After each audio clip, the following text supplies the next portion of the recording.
The elder's voice dimmed until the fire itself seemed to lean closer, as though even flame wanted to listen. The silence that was not empty. The horizon was not void, not absence. It was hunger made aware. For ages it drifted at the rim, feeding on whispers, drinking the echoes of forgotten stars. It had no face, no name, only need, until humans laughed into its dark. And for the first time, hunger felt something like fear. The voice of absence. The survivors of the second march swore they heard it. Not words, not language, but impression. You do not end. You refuse. You deny me my feast. They said the horizon could not fathom death without silence. To it, the fallen were food. But humans did not die quietly. They sang, they joked, they carved names into walls. Even in ash they grew. To hunger, this was poison. What it feared. The horizon feared three things. Memory, that the dead were not gone, but carried. Laughter, that despair could be turned into defiance. Unity, that many voices could become one, even when broken. These were not weapons of metal or fire. They were weapons of spirit, and spirit, the horizon could not devour. The horizon's own song. One Kalani navigator claimed the shadows began to hum during battle. Not mockery this time, imitation. The horizon was learning. It tried to sing like humans, but each note bent wrong, hollow, empty, like a drum beaten with no hands behind it. And in that failure, it grew desperate. It lashed harder, wider, hungrier, because hunger that cannot consume grows frantic. The council learns the truth. When humans revealed what the horizon was, the council trembled. Some delegates called it folly. You cannot fight hunger. Others wept. Then we are all lost. But the human envoy stood and said, "You are wrong. Hunger feeds on emptiness. We are not empty. We are full. Full of names, of songs, of laughter. It cannot swallow what we refuse to give." And with those words, the war became not only survival, but a war of meaning. The 15th lesson. The elder's eyes gleamed like coals in the dark. You have heard 14 lessons. Here is the 15th. The horizon is hunger. Humans are memory. Hunger ends. Memory does not. This is why the horizon fears them, why it hates them, why it lashes against them with all its might. For every time it swallows, humans plant something new inside its gut. A name, a laugh, a song. And hunger cannot digest such things. The elder leaned back, firelight flickering like teeth across his face. That is part 17, little ones. The horizon speaks now, and we know its shape.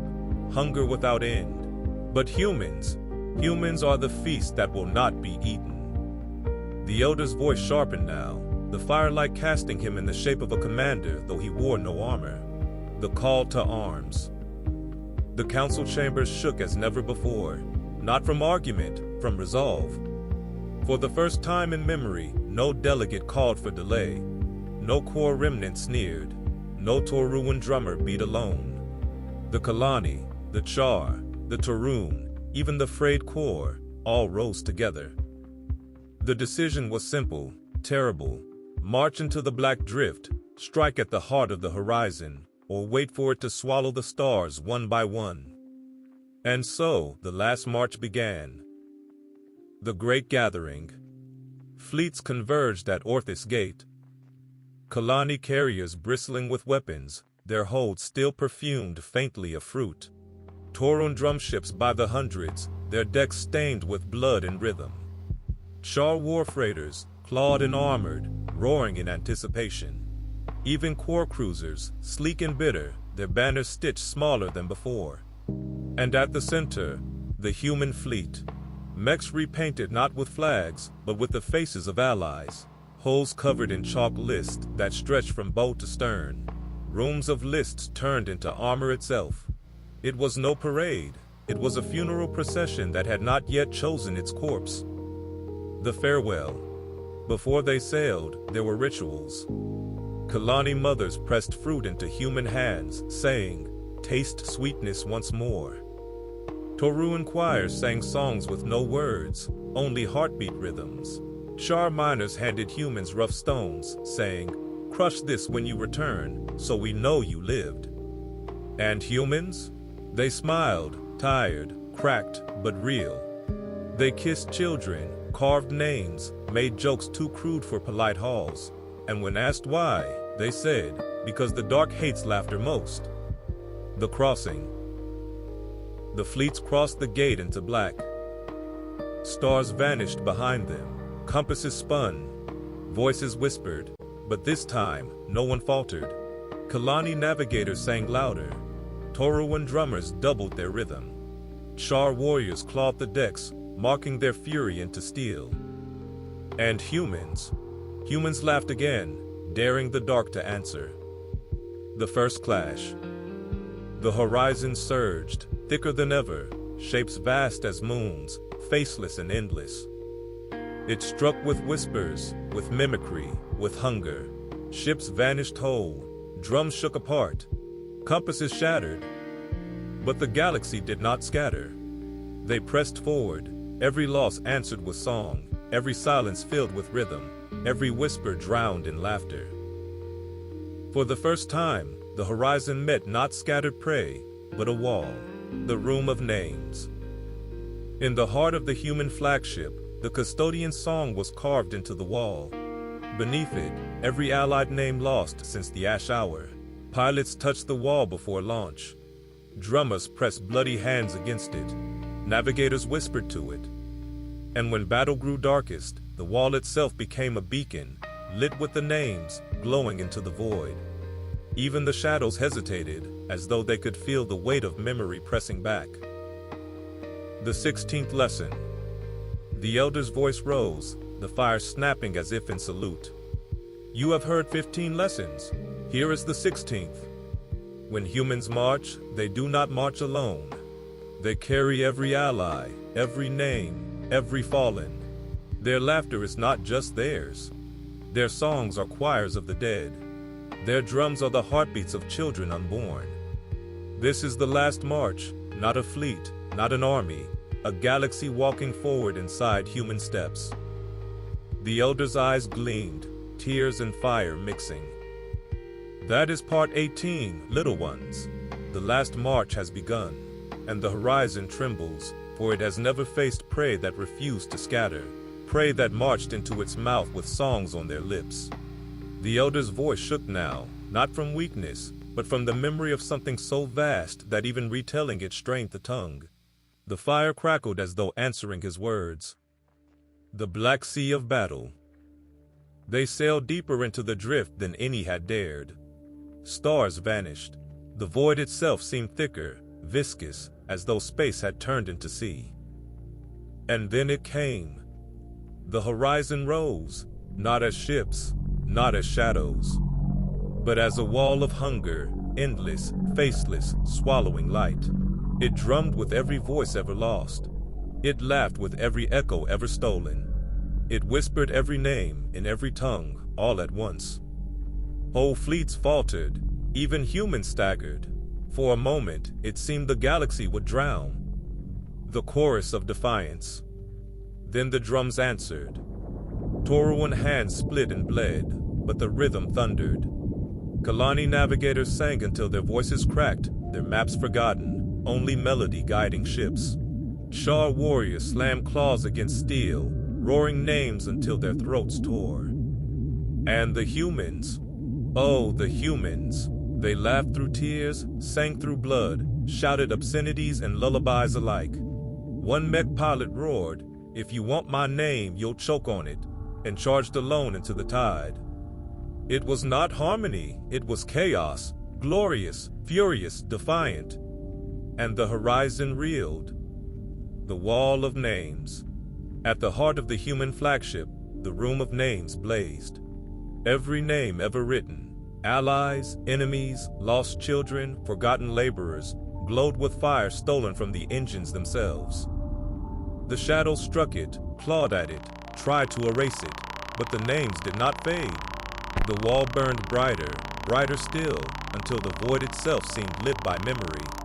And the horizon screamed, for hunger cannot devour what refuses to be forgotten. The custodians returned. In the chaos, one voice rose above the rest, a work song, steady, pounding, impossible. The custodian, the soldier who had marched into shadow and never returned. His voice, or its echo, thundered through every channel. Hold the line, walk forward. Some say it was recording, some say it was memory, some say he truly walked again, mech blazing with chalk light. But every ship heard it, every heart believed, and with that belief the galaxy surged. The breaking. The final blow was not a cannon, not a claw, not a song. It was all together. Drums beat, songs rose, names burned, laughter split the dark, and the horizon cracked. It screamed as stars reappeared, as light tore through its endless sea. It recoiled, shrank, shattered, and for the first time since memory began, the horizon broke. The silence after. Silence followed, not the silence of fear, not the silence of ash, a clean silence. A silence filled with breath, with tears, with the knowledge that the galaxy still lived. The fleets drifted, broken, bleeding, but alive, and the stars returned, dim but real. The horizon was not gone, not destroyed, not ended, but broken, and the galaxy knew it could be broken again. The 17th lesson. The elder's voice thundered one last time. You have heard 16 lessons. Here is the 17th. The horizon breaks, humans do not. This is why they terrify. This is why they inspire. For even when faced with endless hunger, they turn death into memory, silence into song, despair into laughter. They do not end. And so the horizon broke, but the humans marched on.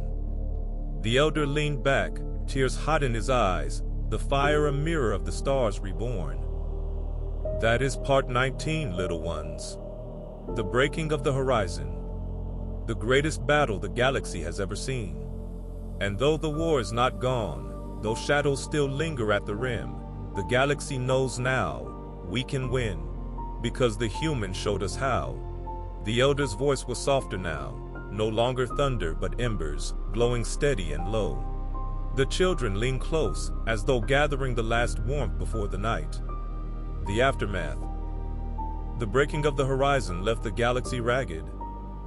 Fleets limped home, hulls cracked, banners torn, Toruan drums beat slower, each strike a heartbeat heavy with names.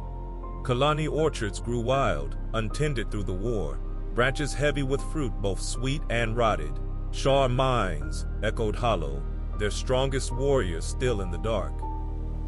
Even humans, who had seemed inexhaustible, returned bent, eyes hollow, laughter broken at the edges. But they returned, and that, more than any victory, was miracle enough. The scars, not every scar was seen. Toruan choirs left spaces in songs where voices once stood. Kalani feasts placed empty bowls at every table, filled with nothing but silence. Shar miners carved roll call names into walls, no longer to mark the living, but to honor the lost. And humans? They built new rooms of lists. But this time, there were not only their names. They carved Toruan rhythms into the walls, Kalani fruit symbols, Shar claw marks, even core glyphs. The rooms of lists became rooms of us. The council's choice. The Grand Council met once more. The core, broken and bitter, muttered of power and pride. But no one listened. A Kalani elder rose and said, "We will not measure by thrones anymore. We will measure by names carried." A Toruan singer added, "By songs shared." A Char miner grunted, "By stone held together." And the human envoy said only, "By memory that refuses to die." That became the charter, not law, not empire, memory. The elder's final fire. The elder looked at the children, eyes wet, voice trembling but steady. You have heard 17 lessons, now hear the last. The 18th, the final flame. Humans do not end. They endure, and in enduring, they teach us to endure too. They are storm and laughter, song and ash, memory and fire. They are not saviors, they are not demons, they are us, sharpened by refusal. When the horizon comes again, for it will someday, remember the laughter, remember the drums, remember the names. Do not wait for humans alone. Be human yourselves. That is the story. That is the fire that remains. The elder let the fire burn down to embers. None of the children spoke. They only sat in the glow, eyes wide, hearts heavy, carrying the weight of the lessons into the silence of the night.